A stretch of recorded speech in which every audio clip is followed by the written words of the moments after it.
हम अक्सर सुनते आए हैं कि महिलाओं की सुरक्षा हम सबका अधिकार है, लेकिन अफसोस ये है कि ये कही सुनी बात सिर्फ एक स्लोगन बनकर रह गई है।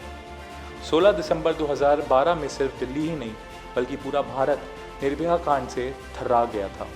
लेकिन यहाँ अफसोस की बात यह है कि इस घटना को पूरे 9 साल हो गए हैं और तब से लेकर अब तक न जाने कितनी लड़कियाँ भी कभी छेड़छाड़ तो कभी सामूहिक बलात्कार का शिकार हुई हैं। इतना ही नहीं, इस दरिंदगी का ग्राफ हर दिन बढ़ता ही चला जा रहा है। निर्भया कांड के बाद देश की सांसद ने मार्च 2013 में क्रिमिनल लॉ एक्ट 2013 पारित किया, जिसके बाद महिलाओं की सुरक्षा वाले कानून को पहले से ज़्यादा सख्त कर दिया गया। कानून में संशोधन के बाद धारा 354 को 4 भागों में बांट दिया गया। आज हम पार्लियामेंट्री बिजनेस में आपको धारा 354 के बारे में बताएंगे, जिसके बारे में जानना आप सभी के लिए बेहद ज़रूरी है।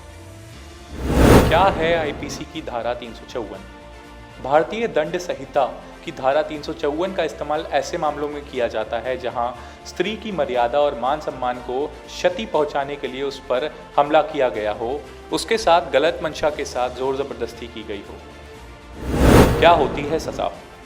भारतीय दंड संहिता के मुताबिक अगर कोई व्यक्ति किसी महिला की मर्यादा को भंग करने के लिए उस पर हमला या जोर जबरदस्ती करता है तो उस पर आईपीसी की धारा 354 लगाई जाती है, जिसके तहत आरोपी पर दोष सिद्ध हो जाने पर 2 साल तक की कैद या जुर्माना या फिर दोनों ही सजा हो सकती है। क्या है दंड संहिता? भारतीय दंड संहिता यानी Indian penal code IPC Bharat में यहाँ के किसी भी नागरिक की तरफ से किए गए कुछ अपराधों की परिभाषा और दंड का प्रावधान करती है, लेकिन ये भारत की सेना पर लागू नहीं होता है। आपको बता दें कि जम्मू कश्मीर में इसके स्थान पर पहले रणवीर दंड संहिता आरपीसी लागू होती थी। अंग्रेजों की देन है आईपीसी। भारतीय दंड संहिता यानी आईपीसी सन 1862 में ब्रिटिश काल के दौरान लागू हुई थी। इसके बाद समय समय पर इसमें संशोधन होते रहे। विशेषकर भारत के स्वतंत्र होने के बाद इसमें बड़ा बदलाव किया गया। पाकिस्तान और बांग्लादेश ने भी भारतीय दंड संहिता को ही अपनाया। लगभग इसी रूप में यह विधान तत्कालीन ब्रिटिश सत्ता के अधीन आने वाले Burma, Sri Lanka, Malaysia, Singapore, Brunei में भी लागू कर दिया गया था। आपको यहाँ बता दें कि एंटी रेप लॉ 2013 के बाद ही आईपीसी की धारा 354 के 4 भाग बना दिए गए थे। धारा 354A, आईपीसी 354B, धारा 354C और आईपीसी 354D। आईपीसी 354A यौन उत्पीड़न।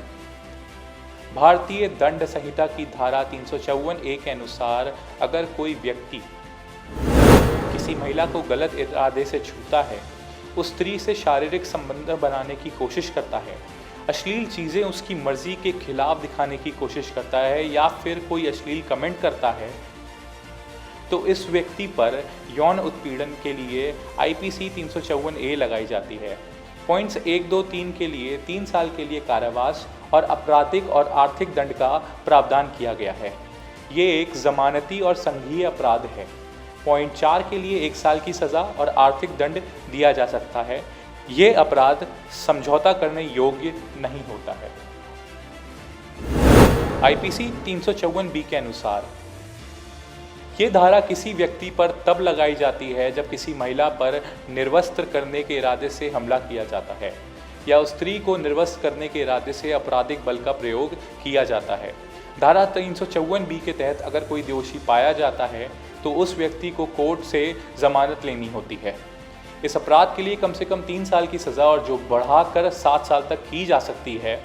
साथ ही कोई व्यक्ति अपने प्राइवेट कामों में लगी महिला को छुपकर देखेगा, फोटो लेगा या वीडियो बनाएगा तो पहले अपराध के लिए उस पर कम से कम 1 साल की सज़ा है, जो बढ़कर 3 साल तक की जा सकती है, या आर्थिक जुर्माना लगाया जा सकता है या दोनों ही लगाए जा सकते हैं। क्या कहती है धारा 354D? अगर कोई व्यक्ति किसी महिला से संपर्क करने की कोशिश करता है, महिला के मना करने पर भी बार बार उस महिला से संपर्क और बातचीत बढ़ाने की कोशिश करेगा, उसके लिए वह इंटरनेट, ईमेल, सोशल मीडिया या किसी भी इलेक्ट्रॉनिक मीडिया का सहारा लेता है जो इस महिला पर निगरानी रखता है, तो वह व्यक्ति धारा 354D का अपराधी होगा। इसमें दोषी पाए गए व्यक्ति पर अगर पहली बार है तो 3 साल की सज़ा और जुर्माना दोनों लगाए जा सकते हैं। और ये एक ज़मानती अपराध है। अगर वे व्यक्ति आईपीसी 354D का दूसरी बार अपराध करता है तो उसे 5 साल का कारावास और जुर्माना दोनों लगाए जाएंगे। यह एक गैर जमानती अपराध है।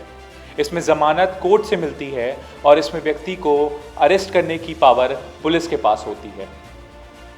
इस तरह से भारतीय दंड संहिता यानी इंडियन पेनल कोड भारत में कहीं भी किसी भी नागरिक की तरफ से किए गए अपराधों का परिभाषा करता है और साथ ही दंड का प्रावधान भी करता है।